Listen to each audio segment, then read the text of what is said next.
വള്ളുവനാട്ടിലെ പ്രശസ്തമായ ഒരു വിഷ്ണു ക്ഷേത്രമാണ് പെരുമാങ്ങോട് ശ്രീ മഹാവിഷ്ണു ക്ഷേത്രം. ശരണാർത്ഥികൾക്ക് ആശ്രയവും അഭീഷ്ടസിദ്ധിയും പ്രദാനം ചെയ്യുന്ന പെരുമാങ്ങോട്ടപ്പൻ ഈ നാടിൻ്റെ ചൈതന്യവും ഐശ്വര്യവുമായി പരിലസിക്കുന്നു. 15ഓളം നൂറ്റാണ്ടിൻ്റെ ദീർഘമായ ചരിത്രമുള്ള ഈ പുണ്യക്ഷേത്രത്തിൽ അഭീഷ്ട വരപ്രദായകനും അന്നദാന പ്രഭുവുമായ സാക്ഷാൽ മഹാവിഷ്ണു വാമനമൂർത്തിയായി വാണരുളുന്നു.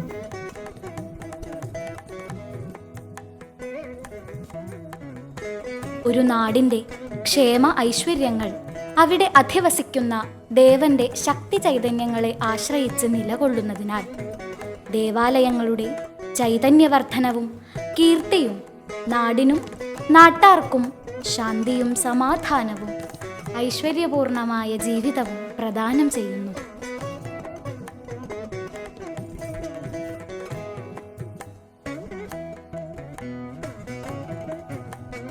വൈദിക താന്ത്രിക കർമ്മങ്ങൾക്ക് കൂടുതൽ പ്രാധാന്യമുള്ള കേരളത്തിലെ അപൂർവം ക്ഷേത്രങ്ങളിലൊന്നാണ് പെരുമാങ്ങോട് ക്ഷേത്രം. ഇത് ഒരു ഓത്തമ്പലമാണ്. വേദപഠനം, വൈദിക താന്ത്രിക ചടങ്ങുകൾ എന്നിവയ്ക്കാണ് പ്രാധാന്യം.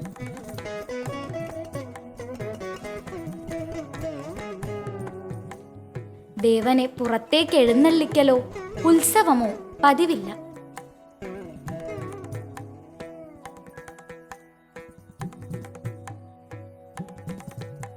പെരുമാങ്ങോട് വിഷ്ണു ക്ഷേത്രത്തിൽ വേദാധ്യയനം, വേദാലാപനം, വേദമത്സരങ്ങൾ, അഖണ്ഡ വേദജപം എന്നിവ നടന്നിരുന്നു. ഇവിടെ അനവധി നമ്പൂതിരിമാർ ഒന്നിച്ചു താമസിച്ച് 9 മാസത്തോളം ഋഗ്വേദ മഹാമഹം നടത്തുകയുണ്ടായി. ആ നീണ്ട വേദജപയജ്ഞത്തിന് ത്രിസന്ധ്യ എന്നാണ് പേര്. കൊല്ലവർഷം 1118 അത് നടന്നത്.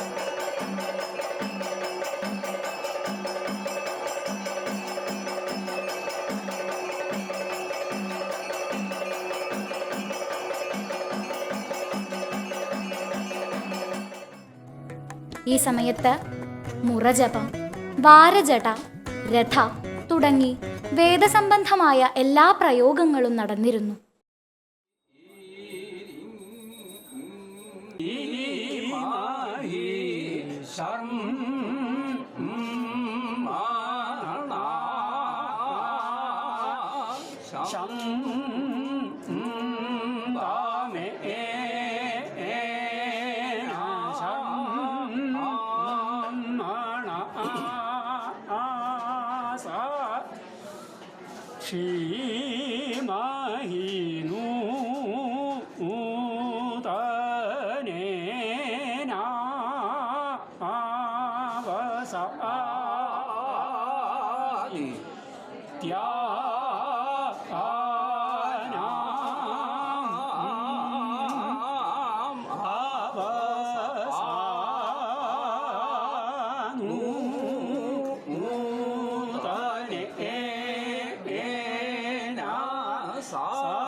കൂടാതെ മുറപുഷ്പാഞ്ജലി, സൂക്തപുഷ്പാഞ്ജലി, വേളിയോത്തു പുഷ്പാഞ്ജലി എന്നിവയും ഇക്കാലത്ത് ഉണ്ടായിരുന്നു. ഇതിന്റെ ഫലം നൂറ്റാണ്ടുകൾ നിലനിൽക്കുമെന്നാണ് വിശ്വാസം.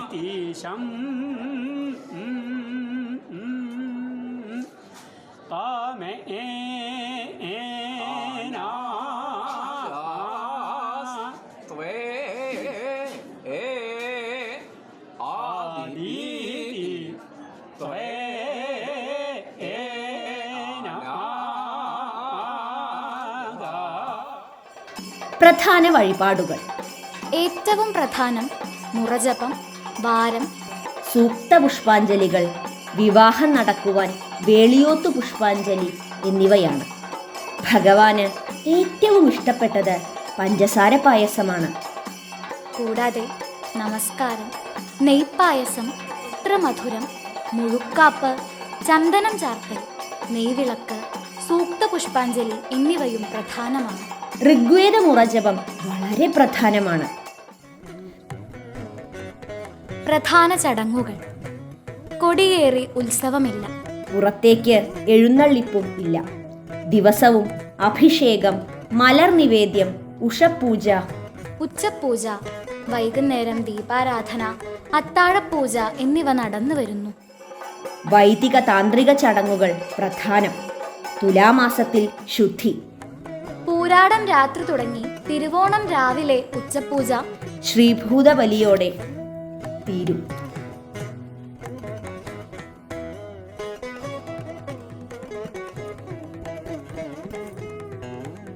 വൃശ്ചിക മാസം 1 മുതൽ നവകം, പഞ്ചഗവ്യം, 16 കളഭം. തലേന്ന് രാത്രി സർപ്പബലി. മകരത്തിൽ രോഹിണി പ്രതിഷ്ഠാ ദിവസം. നവകം, പഞ്ചഗവ്യം, ഉദയാസ്തമനം, ശ്രീഭൂതബലി. എല്ലാ രോഹിണിയും തിരുവോണവും വാരമിരിക്കൽ. വിഷു, ഓണം. നവകം, പഞ്ചഗവ്യം പ്രത്യേക പൂജകൾ. എടവമാസം 30 ശനി, ശാസ്താവിന് പ്രതിഷ്ഠാദിനം. രോഹിണി, തിരുവോണം, വാരമിരിക്കൽ പലപ്പോഴും ആഘോഷമായും പതിവുണ്ട്.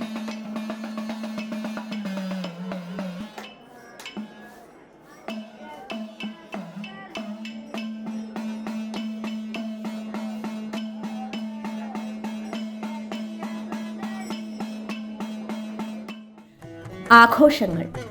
ധനുമാസം 30 വ്യാഴം, ലക്ഷാർച്ചന. ക്ഷേത്രകലകൾ, മേജർ സെറ്റ് കഥകളി. പ്രസാദ ഊട്ട്. എടവം, ശാസ്താവിന് പ്രതിഷ്ഠാദിനം. സംഗീത ആരാധന, കഥകളി.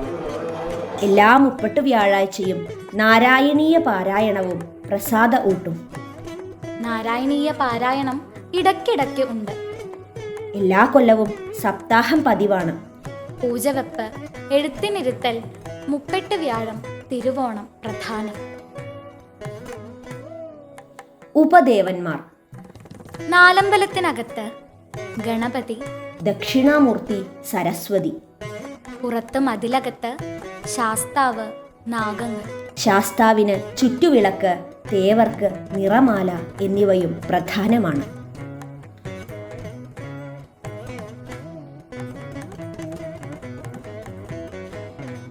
അഞ്ച് പാരമ്പര്യ ട്രസ്റ്റിമാർ.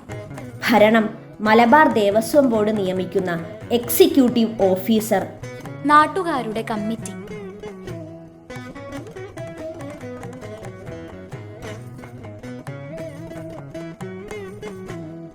വിശാലമായ മനോഹരമായി ചെങ്കലിൽ പണി കഴിപ്പിച്ച ക്ഷേത്രക്കുളമുണ്ട്.